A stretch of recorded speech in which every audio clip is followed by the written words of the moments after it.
to new beginnings. Do you miss her? I do. There you are, Mr. Red Hood. Got a freak in a mask. Awesome.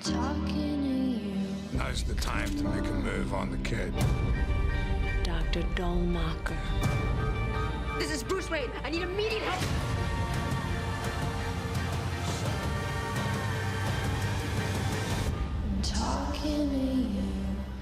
Hey everybody, welcome to What the Flick. Alonso, Bibbs, Francis, Red Hood. And the Red Hood wasn't even the most interesting thing about this episode. Right? I thought it was a great part of the episode. No, actually. I'm not knocking the Red Hood. I'm just saying, Yeah. like, this is a good episode. This is a really This good is a episode. legitimately, like last week was an ironically good episode. This is a legitimately good episode. You know why? Why? Because when you bring in a Glaswegian, it's going to make it better. David O'Hara, who's born yeah. in Glasgow, from Braveheart and Departed. I'm a Where are big you fan. from, Francis? Glasgow. Yeah. Same thing. That yeah. explains Yeah. that smell of haggis. in the studio Pure this morning. objectivity. That's what we've got here. Yeah. What the Flick? So, okay, I guess I'm the last to know that the family hour no longer exists. yes, there is no such thing anymore. Because, can you know, in an 8 p.m. show, sure, gouge out that eyeball with a spoon. Why not? And it's Batman, too. Like, it's a show that ostensibly kids are at least going to want to watch. That's the thing that I think was... And that came out of nowhere.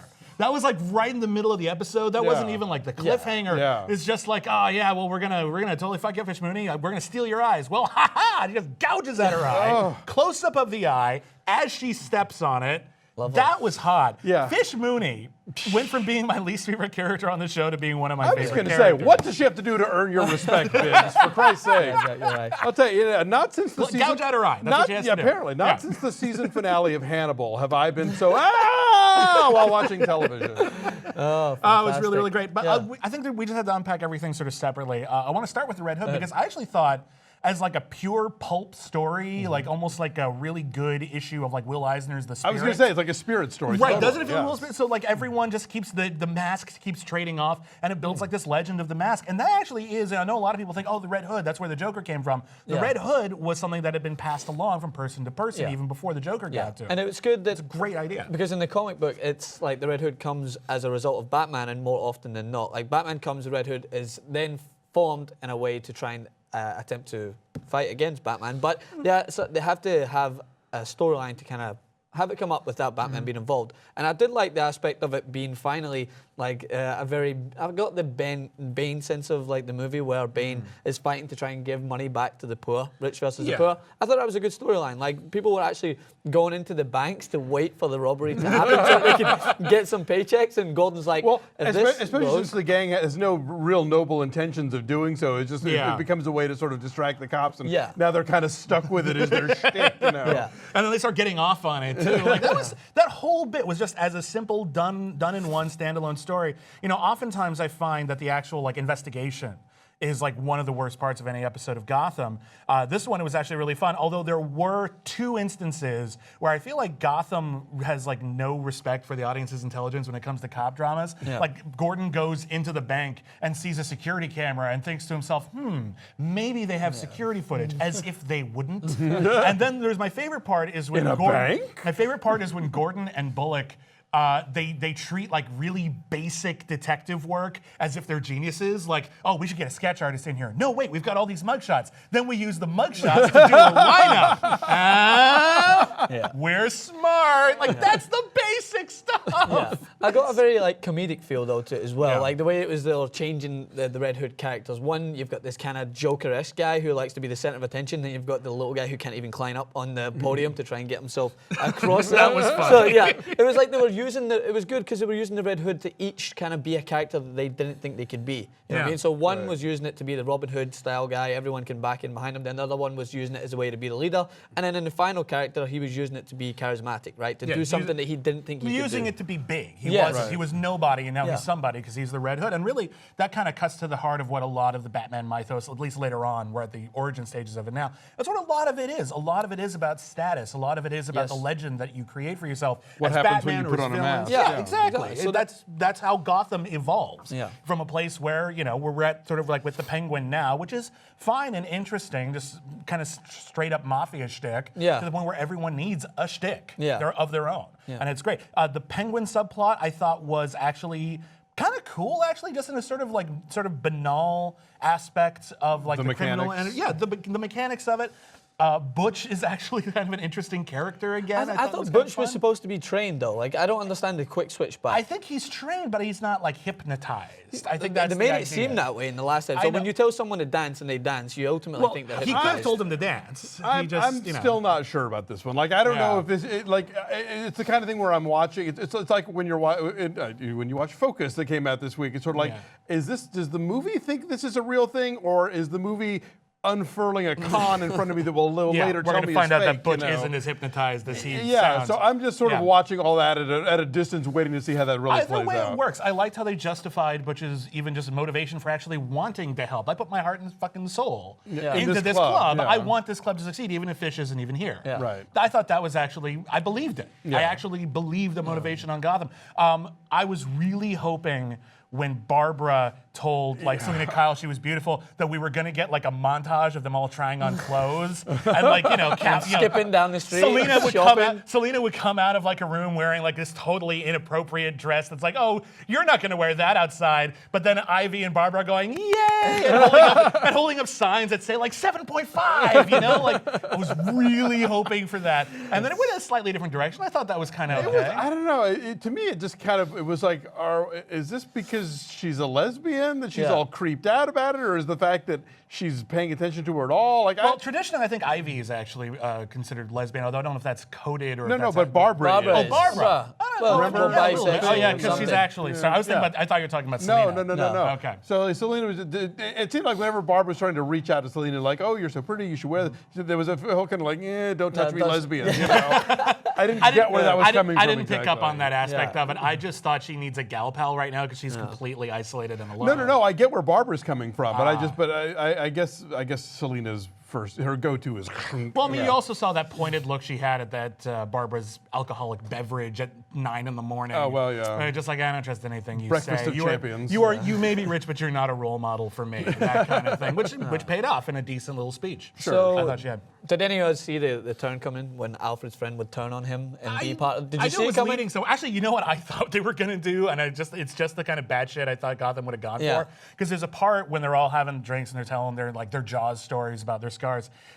When Alfred just says, "I don't have to look for my ghosts; they come after me," and I thought to myself, maybe that guy is a ghost. Like that actually would not have surprised me in the slightest if that had been where that had gone. But I knew it was gonna. I didn't see the exact twist. I knew it was gonna turn on Alfred at some point. But the idea that fucking every single person who runs Wayne Corp is evil and like a fucking unapologetic criminal who'll just have a meeting about stabbing Alfred in the chest. And they went through all this, again, as you pointed out last week, with Bruce having shown them like no documentation or backup or research, just saying that he's but it made something sense that they would going on check here. to see if he actually did have anything on them. Right, no, and I get why you hired the guy to do that, but then also like, and kill the butler. But and then it's the way, and he says what everyone's thinking watching the show at the end, like he's just a kid. Like that is true, he's just a kid, and they're treating it as if he's some sort of like mastermind that's going to come up with this plan and assassinate them maybe in the end. I don't know what they're thinking. I feel like the audience knows that Bruce is going to be way more capable. This is actually, I think, the best subplot we've ever had for Bruce Wayne. Oh, totally. It allows him to be relevant. He has his own antagonists now who are way ahead of him in like every possible way. He is actually completely outmatched, if not necessarily outclassed. But I was watching this with my girlfriend, and she brought up a really interesting point, which is just like this, because we know Bruce Wayne will ascend. It's sort of like, it's almost like ancient mythology of gods taking over for new gods. Odin killing his father, that kind of thing. And because we know we have this mythological sense of who Batman is and who Batman is going to be, and it just that level of conflict actually is quite effective. It's broad, but it's quite effective, and I'm actually really digging it. Wouldn't Wayne Enterprises have been left in some sort of trust until Bruce turned 21? It probably is. I mean, because isn't there like a? But they still have to run it without him. Well, yeah, obviously, but it's sort of like he kind of comes in and and I'm thinking, well, wait, what exactly is your role here? Exactly. Surely you if you're a minor, I mean, I guess you inherited this thing, but surely not yet, right? Well, I'm sure he Or, can call a meeting. I'm sure they want to keep him happy because eventually, I mean, they probably want to keep their jobs. Yes. He's only maybe another like 10 years tops until he runs the company. And let's So hope they let's- skip those 10 years in the next season. I would be really, really Let's just great. go straight into Wouldn't it. that be cool? But like, yeah, I feel like you probably just want to just like let's just keep him happy. I hope know? that he winds up that when he turns into Garrett Hedlund in Tron Legacy and just like screws with the company from the outside as much as possible, And or that'll from the work inside because rather. Cillian Murphy will actually be there and we'll Boom. bring him back. Done. I love that. Jeffrey Combs. Speaking of great guest stars, Yeah, yes. always the always reliable Jeffrey Combs. I think he's just fun. It took me forever to realize he played not one but 2 recurring characters on Star Trek Deep Space Nine. That's how good he is. So, good he is. and one last final point, like we mentioned it earlier, do you think that this whole Red Hood thing is a segue for the Joker? Or do you think they're going to go completely different ways? Because the Joker, at one point in the comics, took on the Red Hood. But for the at one Joker point. took on the Red Hood.